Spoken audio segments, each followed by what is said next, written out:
हे hi guys, welcome to our my mini blog. सकाळी लवकर उठून कोमट पाण्यात लिंबू घेतले. त्यानंतर मी मुलीला शाळेत सोडायला गेले. आज माझा वीक ऑफ पण होता आणि श्रावणी सोमवार पण होता. त्यानंतर मी हे असं माझा सकाळचा नाश्ता केला. नंतर हे दुपारचे फराळ होतं माझं. त्यानंतर थोडंसं काम होतं, त्यामुळे माझे मिस्टर आणि मी बाहेर गेलो. बाहेरचा व्ह्यू अगदी छान होता, मस्त वाटत होतं बाहेर गेल्यानंतर. नंतर घरी आले आणि मी मंदिरामध्ये गेले. मंदिरामध्ये मस्त दर्शन पण झालं माझं छान असं, बघाल तुम्ही.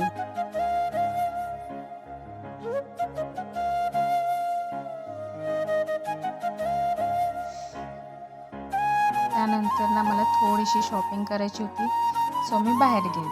ते थोडीशी शॉपिंग करून झाल्यानंतर मग मी घरी आले. घरी आल्यानंतर ॲपल सायडर व्हिनेगर घेतलं आणि नंतर मग माझं हे जेवण होतं. मस्त असं जेवण झालं माझं. त्यानंतर मग माझं जिरा वॉटर मी घेतलं आणि जिरा वॉटर घेऊन झोपून गेले. बाय.